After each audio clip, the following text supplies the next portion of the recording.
Halo semuanya, perkenalkan nama saya Johnny Sutapea dengan NPM 2478246. Di sini saya akan melakukan video hands-on mata kuliah pemrograman internet, di mana sudah memasuki lab season 3. Di sini fokus dalam pengerjaan DBMS. Itu di sini saya sudah mengerjakan lab season 3, yaitu membuat sebuah aplikasi. Ini adalah Smart City Issue Reporting. Untuk tampilannya bisa dilihat seperti ini, yaitu untuk kota Laguboti. Nah, aplikasi ini digunakan untuk mencatat sebuah laporan permasalahan kota, misal nantinya jalan rusak, sampah, lampu jalan mati, atau masalah fasilitas umum lainnya. Seperti itu.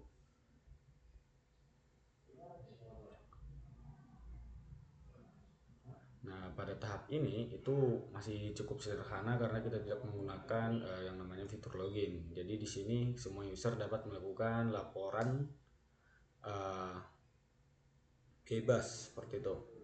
Ya, fitur utama yang kita buat adalah create, yaitu create, update, post, juga read dan delete. Nah, untuk struktur modelnya sendiri, nah pada aplikasi ini saya menggunakan satu model utama, yaitu di report, yaitu di model PY, yaitu report ya, untuk laporan yang dimana nanti akan disimpan ke database. Nah, untuk field-fieldnya bisa kita lihat ada title, kategori, description, location, status, dan juga create ad. Nah, untuk penjelasannya itu ya, title itu nantinya untuk menyimpan judul dari laporan kita ya. Kemudian ada kategori, itu untuk kategori masalah yang akan kita laporkan.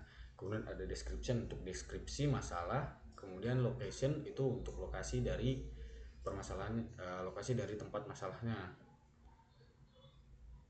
Dan juga ada status, itu untuk menyimpan status laporan. Nah, defaultnya itu nanti sesuai dari laporan praktikum yang telah saya berikan, yaitu defaultnya itu reported seperti itu. Create ad itu untuk menunjukkan waktu pembuatan laporan itu secara otomatis. Nah, model ini juga terhubung nantinya ke database menggunakan ORM Django. Nah, setelah model dibuat, itu kita menjalankan yang namanya make migration. Pertama sekali Python, uh, make migration, kemudian juga migrate, itu agar nanti tabel dari database-nya itu bisa terbentuk seperti itu sesuai dari struktur modelnya. Kemudian di sini kita membuat sebuah file baru yang namanya itu form.py.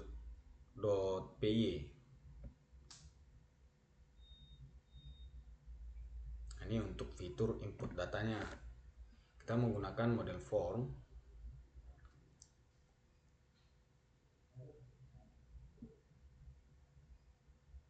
Nah, form ini dibuat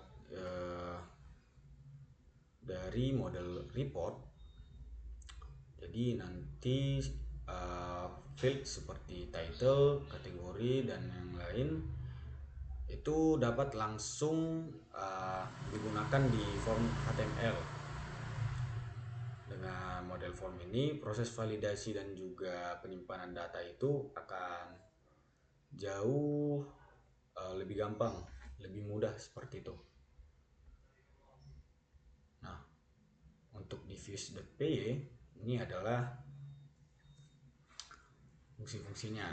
Nah, kita sudah membuat beberapa fungsi yang dimana ada home, add report, update report, delete report. Nah, home itu untuk menampilkan nanti daftar laporan seperti ini, daftar laporan masalah kota. Di sini belum ada laporan, nanti kita akan coba. Kemudian ada add report, ini untuk menambahkan laporan baru, yaitu tambah laporan. Kemudian update report, nanti kita bisa edit laporan kita. Kemudian ada delete report untuk menghapus laporan kitanya. Nah, fungsi-fungsi ini juga kita menghubungkan data dari model template HTML, sehingga data yang ditampilkan itu bisa tampil di browser seperti itu. Nah, untuk HTML nya kita sudah membuat templates di main app. Untuk tampilan kita di sini menggunakan template HTML. Itu template HTML sederhana. Berbeda dengan home, saya di sini menggunakan langsung template dari HTML 5.1. Saya coba sesuai dari penggunaan, yaitu DTL atau Django Template Language.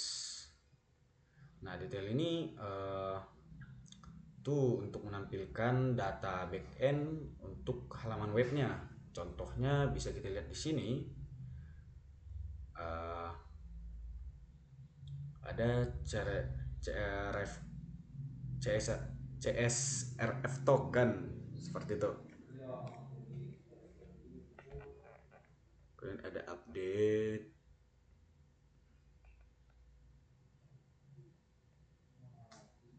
ada report title.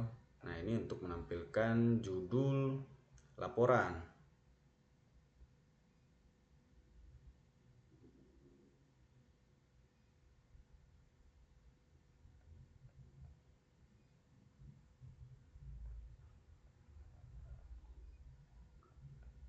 Kemudian ada for report in reports. Nah, ini untuk menampilkan semua data laporan itu pada halaman utama. Nantinya pada laporan tambah, edit, dan juga hapus, itu saya juga menggunakan CSRF token itu agar formnya itu aman saat dikirim. Nah, sekarang kita coba demonstrasikan. Misal sini kita membuka halaman utama aplikasi, yaitu di main app. Jadi kita masuk terlebih dahulu ke home, lalu kita klik tambah laporan di samping about, di samping konteks. Nah, yang saya bilang tadi, sinilah field-fieldnya. Tadi itu kita sudah read bahwa data itu tidak ada, belum ada data, maka ditampilkannya belum ada data. Nah, sekarang kita create. Sini akan muncul sebuah form untuk laporan. Jadi kita buat saja semisal title judulnya sampah di pasar Lagu Boti. Juga kategorinya itu adalah sampah.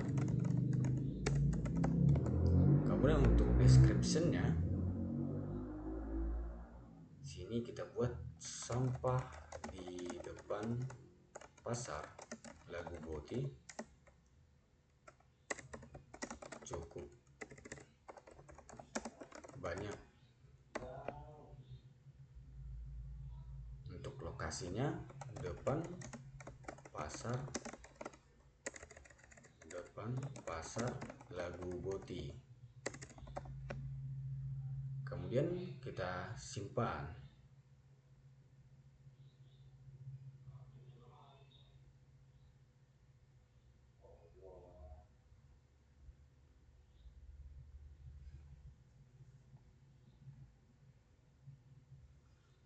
Setelah berhasil, dia kan kita bisa read, akan tampil sebuah laporan di halaman pertama. Nah, untuk update, misal di sini kita akan menggunakan yang namanya fitur edit. Kita edit sampah cukup banyak, misal deskripsinya kita ubah. Padahal seharusnya seharusnya ini harus cepat ditindak karena baunya sangat menyengat, bos. Seperti ini. Tidak lupa tanda seru. Nah, sekarang kita update. Nah, sekarang sudah diperbarui untuk deskripsi. Itu adalah untuk update. Sekarang untuk delete, kita hapus sebuah laporan. Dan jadi di sini dipastikan kembali bahwa kamu ingin menghapus laporan ini dan kita hapus. Oke, daftar laporan itu sudah tidak ada lagi. Nah, untuk alurnya akan jelaskan. Alur pada fitur create itu dimulai ketika nanti saya atau user itu mengisi form di browser masing-masing. Nah, setelah tombol submit ditekan, itu akan dikirim ke fungsi add report.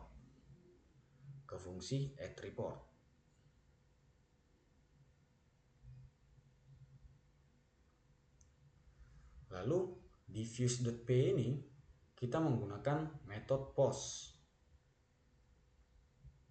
Lalu datanya itu diproses ke report form pada forms.python.py. Jika datanya itu valid, maka Django itu akan menyimpan datanya itu ke database melalui model report. Nah, setelah berhasil disimpan, maka user itu akan diarahkan ke halaman home kembali. Dan laporan yang baru itu akan ditampilkan di daftar laporan di home. Jadi pada lab session 3 ini mungkin ini sudah berhasil menghubungkan Django dengan database. Nah, dengan membuat model report ya, tujuan awal dari lab session 3 itu mengimplementasikan yang namanya fitur create, read, update, dan juga delete. Nah, itu menggunakan Django Template Language ataupun DTL.